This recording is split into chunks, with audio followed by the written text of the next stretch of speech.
गरीबों का कोई नहीं होता। हम तो अपनी आंखों से देखते हैं, हमें जो मिलवाते भी हैं वो भी अमीरों को ही मिलवाते हैं। मंचों पर जो आते हैं अमीर ही आ पाते हैं, या तो बड़ा पद का हो या बड़े पैसे का हो या कोई बड़े कद का हो। गरीब तो बेचारा पीछे ही बैठा रहता कि किसी को अगर कैंसर हो तो उसे जमीन न बेचनी पड़े। हम कथा कर कर घर घर जा कर के जो भी हमें चढ़ोतरी मिलेगी हॉस्पिटल बना करके कम से कम गरीबों का इलाज तो करवा सके। भैया हम अपनी जिंदगी में सामने देख चुके हैं, प्रत्यक्ष देख चुके हैं, अपनी आंखों से देख चुके हैं। हमने जितनी जिंदगी में धक्के खाए पानीपत वाले शायद ही किसी ने खाए। एक एक कपड़ा पहन पहन कर 2.5 साल में 3 दिन तक हमारे घर में भोजन नहीं बनता। हम गांव में जब मांगने जाते थे तो चावल मिलते थे, उन्हीं चावलों को माताजी पीस कर रोटी बना लेती थी, उसी को खाते थे। बुखार चढ़ता था तो गोली के लिए भी 1 रुपया नहीं हुआ करता था। गरम पट्टी धर धर करके ताप को ठीक करते थे। भैया हमने अपनी आंखों से देखा, कल तक जो हमें पूछते नहीं थे, कल तक जो हमारे पिताजी का नाम कार्ड में नहीं लिखते थे, क्यों? क्योंकि उनको ये लगता था कि अगर इनका नाम लिखेंगे तो ये फटे कपड़े पहन कर आएंगे, फटे कपड़े पहन कर आएंगे तो बेइज्जती हो जाएगी। हम क्या बताएंगे? भैया हनुमान जी की कृपा का प्रत्यक्ष प्रभाव है कि हम आपको कथा सुना पाए। ये हनुमान जी की दया, उनकी कृपा। भैया अमीरों के तो हजारों लोग, गरीबों का तो सिर्फ भगवान, भगवान के अलावा कोई नहीं होता। गरीबों का कोई नहीं होता। हम तो अपनी आंखों से देखते हैं, हमें जो मिलवाते भी हैं वो भी अमीरों को ही मिलवाते हैं। मंचों पर जो आते हैं अमीर ही आ पाते हैं, या तो बड़ा पद का हो या बड़े पैसे का हो या कोई बड़े कद का हो। गरीब तो बेचारा पीछे ही बैठा रहता। भैया लेकिन भगवान उनके साथ होता है। गरीबों के साथ तो भगवान होता है। इसलिए तो हमने सोचा अपने बागेश्वर धाम पर कि किसी को अगर कैंसर हो तो उसे जमीन न बेचनी पड़े।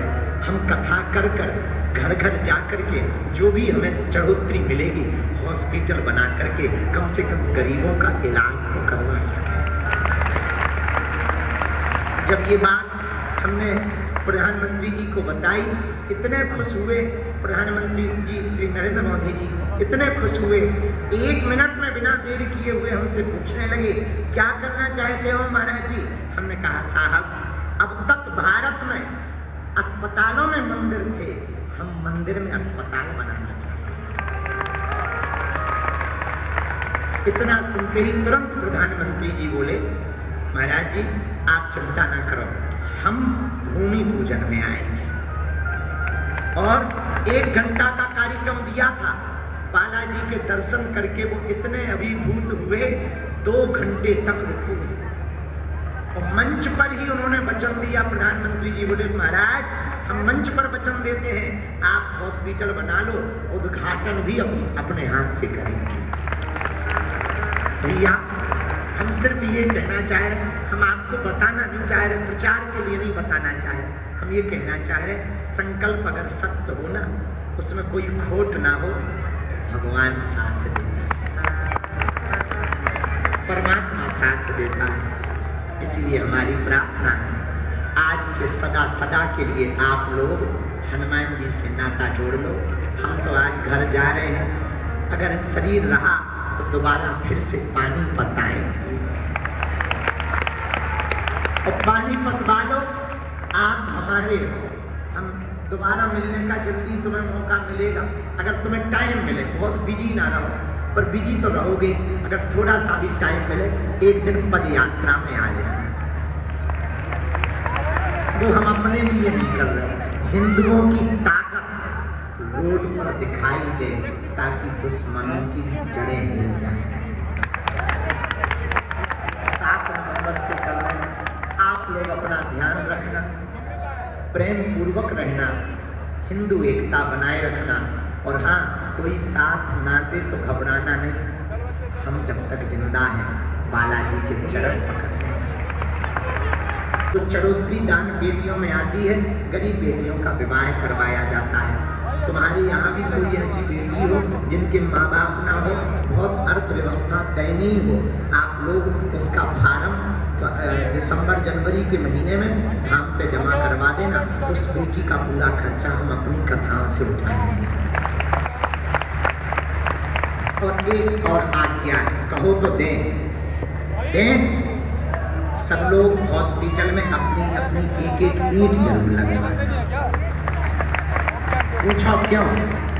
ऐसे तो हमसे बहुत अमीर जुड़े, हम किसी को कह देंगे वो हॉस्पिटल के विशाल, तो आप भी कहोगे कि इसमें एक ईंट तो हमारी भी लगी। तो जितनी श्रद्धा हो बना लेना, अपना नाता जोड़ लेना, सौम्य रहना, जीवन जीने के लिए हंसी के बहाने खोजते रहना। कोई गलत बोले उसे भगवान पर छोड़ देना, कोई परिवार में गर्म हो उसे भगवान के भरोसे छोड़ देना। घर में संकट आवे तुम संकट मोचन के चरण पकड़ देना। हम पुनः जल्दी आएंगे, अब हमको आगे यात्रा के लिए भी जाना है, क्योंकि हमारा भी बुढ़ापे का शरीर है, थक जाता है, रात को सो नहीं पाते, दिन पर बबूती बांटते। आज हम जब आए लेट हो गए, पता है क्यों हो गए? बल्कि हम आए तो 4 ही बजे थे अपनी घड़ी के हिसाब से, पर हम दीक्षा में बिजी हो गए थे। 150 लोगों को दीक्षा दी, पर भभूति बांटी, फिर लोगों को मिले, फिर हम देर हो गए। हम देरी करते नहीं है, हो जाती है, तुम ही लोग देर कर देते हो। अब कथा में हमें ध्यान नहीं रहा। अब बताओ कितने बजे? 9 बजे। बताओ, हमने सोचा था 8 बजे विराम कर देंगे, लोग 9 बजे। ऐसी तो देरी हो जाती। अब हमें आगे जाना भी है, आप लोग अच्छे से रहना है, अपना ध्यान रखना। और धाम कौन कौन आने वाला? अभी उठना नहीं, बैठो। नारियल कौन कौन लाया सामूहिक अर्जी के लिए? खोल लो अपना कपड़ा नारियल का, या पॉलीथिन में लाए हो तो पॉलीथिन, बाकी लोग मुट्ठी बांध लो दोनों हाथों की। सामूहिक अर्जी लगा दें हम सब। जरा भाई माइक दे दो।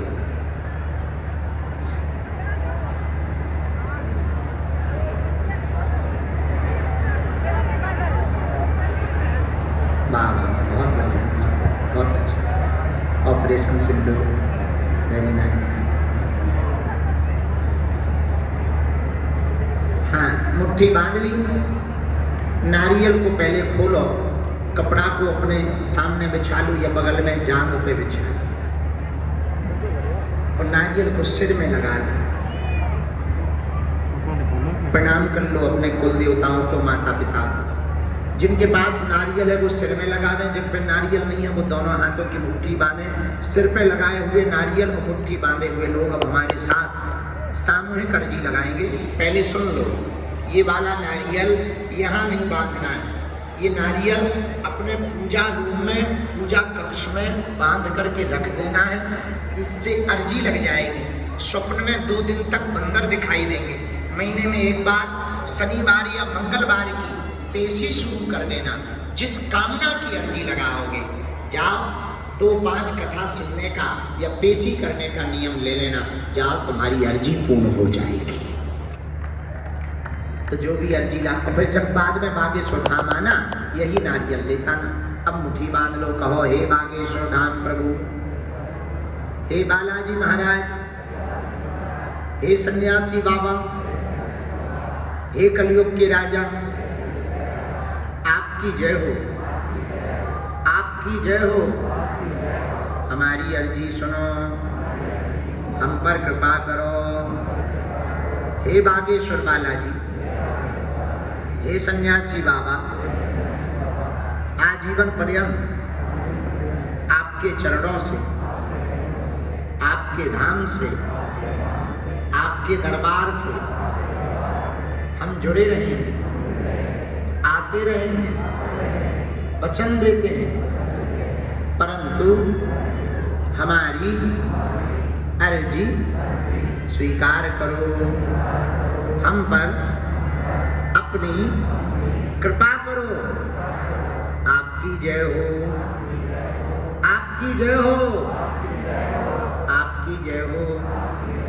हे बालाजी, हमारी हंसी मत करवाना, हम पर कृपा कर देना। हमारे घर सेना भेज देना। अब मनी मन पुनः प्रणाम कर लो बालाजी को, माता पिता को, सन्यासी बाबा को। अब हमारे साथ बोलेंगे। ओम